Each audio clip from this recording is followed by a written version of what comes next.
Hey everyone! Today we're talking about February favorites. I'm very excited because I'm actually filming this video on time. Usually with my favorites videos, I upload them like halfway through the next month and I have to apologize for it, but today it's actually on time, so it's gonna be good. Usually I include a podcast in my monthly favorites video, but this month I'm including an Instagrammer. She's not just an Instagrammer. Her name is Andrea and her Instagram is called Be Zero Waste Girl. And what I really appreciate about her, so I've been following her on Instagram for a long time, but she just recently started doing these weekly Instagram live videos. It's been really cool for me to kind of get to know her better through these chats. She has a nonprofit where she educates people about the history of trash and kind of like a circular economy versus the economy that we live in now. And I found her question and answer videos really encouraging and really helpful. Her answers are so much more insightful than things that I would say. Again, because she's been living this way so much longer than I have, she knows the right way to kind of like talk about these things.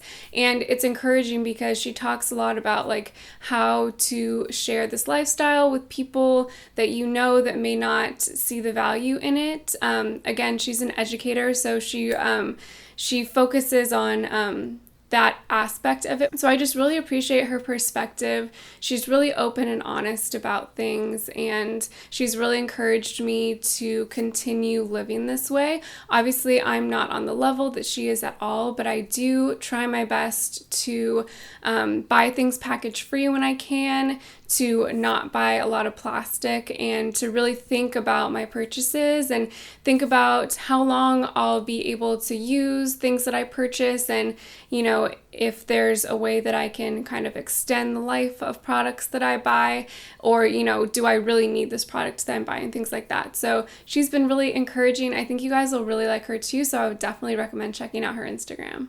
Andrea also talks a lot about the importance of supporting companies that have circular economy structures. So basically this means that the companies take responsibility for their packaging even after it's sold to the consumer. So an example of this would be like Lush. I honestly don't shop at Lush very often because I find that it's a little bit the fragrances are a little bit too much for my personal preference.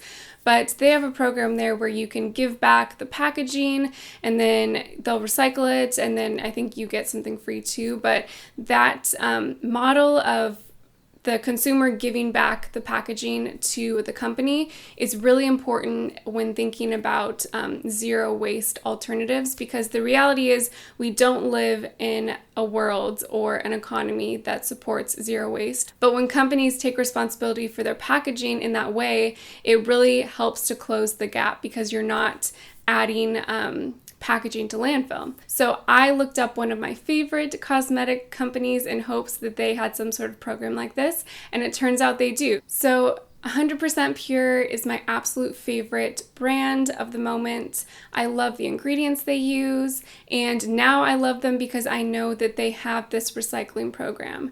So all of their products are made from recycled material, but I found out that once you have 10 products, and I know that seems like sort of a lot, but if you're gonna use them anyway, you can just save them somewhere, I guess. But once you have 10 products, you can give the packaging back, I believe at one of their stores. So I don't know if you would be able to mail in the product or the packaging if you don't live by one of the stores.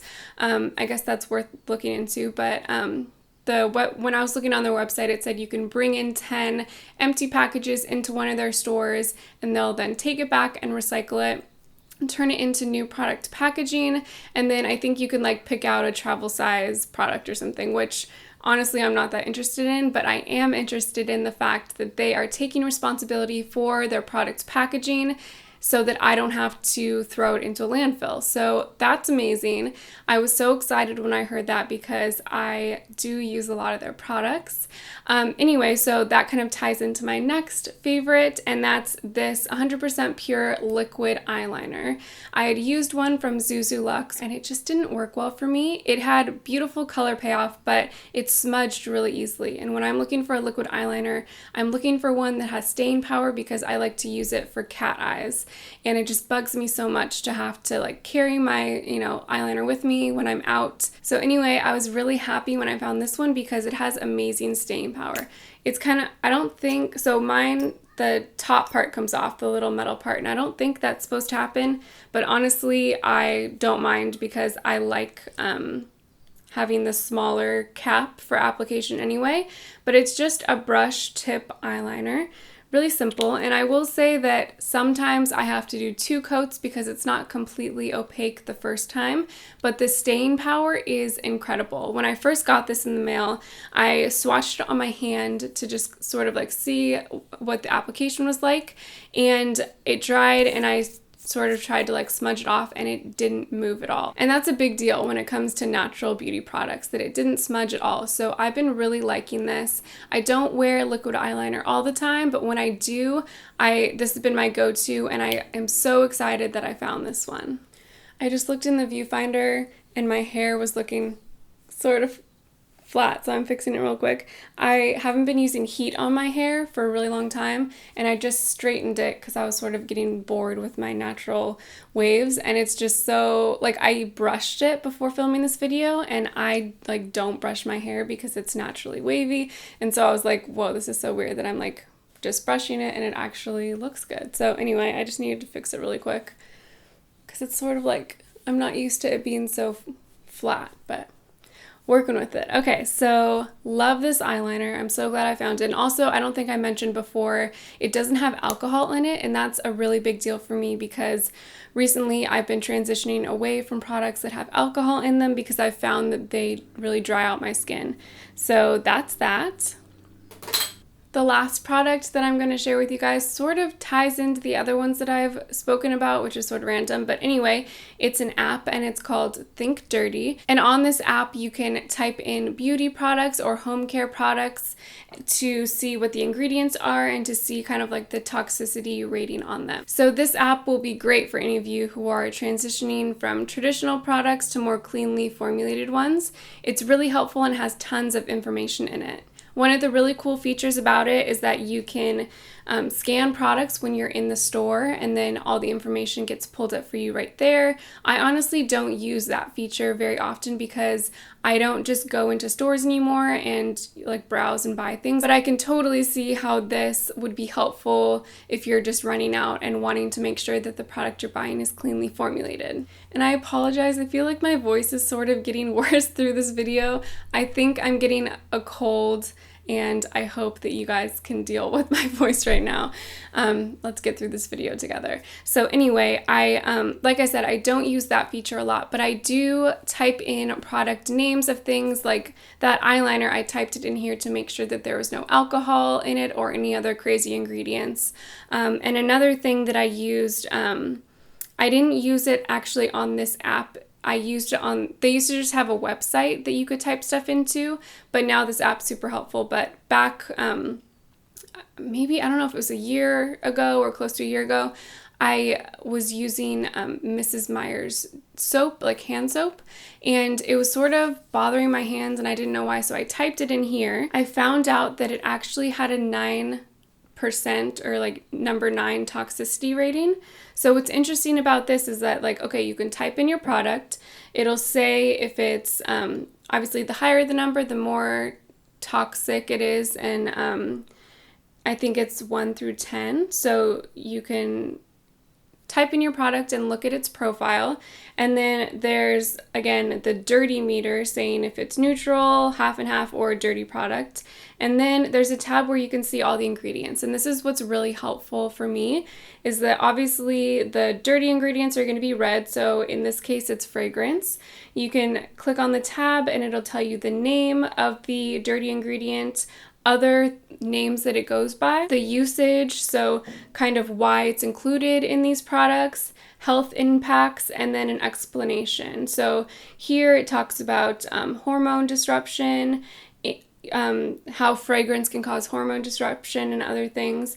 And then I think the most valuable part of this is that it also gives you sources. So you can dive deeper into the topic of, the ingredient that they're talking about, and you can make sure that, you know, I mean, obviously they're citing their sources, and I think that's something that's really important, so that you know that it's not just like some company saying like, this is bad, and like, you need to think it's bad too. Like, you can do your own research and see if it's something that is important to you to keep out of your products. And then the last tab is their recommendations for more cleanly formulated products. So in this case, if you scroll down, they have the Dr. Bronner's Castile liquid soap in the gallon size. So that product is what I replaced my Miss Meyer's hand soap with. So we actually use Dr. Bronner's for a variety of things in our home. I use it for hand soap, dish soap. I wash my clothes with it when I hand wash, and I use it in my DIY like cleaning products, and I also use it like to clean my body too. So that product has replaced the individual hand soaps and other soaps in our home, and I haven't found that it irritated my sensitive skin like the other one ended up doing. So yeah, I would highly recommend that app, just sort of to be an aid for you when you're researching products or looking for more healthy things to buy, because yeah, it's a really helpful app. The next favorite I wanted to share with you guys is a YouTuber, and her name's Christine. She lives in Hawaii with her husband, and I've been following along on her channel for a while now. Her channel is very much a lifestyle channel. She shares everything from DIYs to travel videos to vlogs to capsule wardrobe things and things about organizing and decluttering. I really appreciate her content because she has a really calm demeanor about her, and I love watching her vlogs about Hawaii because I love Hawaii so much, and Nick and I are hoping to go back there in the spring. So it's fun to just like follow her along and see like where she eats, because she's vegan and she's into the more natural things in life like I am. So it's cool to see her and her husband shop for plants and go to the beach. And when we went to Hawaii last summer, there was a natural food store that we would go to eat at a lot. Like we would eat at the hot bar there, and it was called Down to Earth Market. And it's so fun because Christine and her husband live on Maui and we were on Oahu, but they eat there too a lot. And so it's fun to see, I just love seeing them there. I don't know what it is about natural grocery stores that I just absolutely love. There's one in California that I love called Mother's Market. And when I walk in, I just like feel like I'm at home. And so when we were in Hawaii and I walked into Down to Earth, I just felt the same way, like, okay, like I'm home. This is cool. So anyway, it's fun to see her eat there too. And I really think you guys will like her content. Like I said, she does really cool DIYs, a lot of them with plants and home decor stuff. And her videos are just really light and bright and beautiful. So definitely check her out if you haven't seen her channel before. And the last favorite I'm going to share with you guys today is the capsule wardrobe favorite, and it is my high-waisted white pants. Oh my gosh, I finally found them secondhand. They were actually new, but I got them on eBay. An individual was selling them on eBay, so I picked them up there, and I could not be happier with them. I've waited so long, maybe like 2 or 3 seasons. I was looking for these. You guys know I don't support fast fashion, so it took a little bit more time, especially because I was looking for them sort of in the off season. Because usually white pants are more of a spring summer thing, and I was looking in the fall and winter, but I did end up finding them and I couldn't be happier with them. There is a little bit of a learning curve with wearing white pants. I have to be very careful, and I've realized that I'm sort of klutzy with things, but I find that I'm just like a different person when I'm wearing my white pants, and I'm just very aware of the things that I sit on and the drinks that I drink, and I think it's good for me that I'm just like very careful in them. But I just love the look of them. I can't even remember the last time I had white pants, maybe in elementary school, but it's definitely a different vibe now, and it's just fun to have such a different piece in my small wardrobe. I think it's just such an easy way to really change up the look and lighten it up a little bit. So those are all my favorites for the month of February. I hope you guys enjoyed. Let me know in the comments if you're familiar with any of the things I talked about or if you love them as much as I do. Thank you so much for those of you who are supporting me on Patreon, and I'll see you guys in my next one. Bye!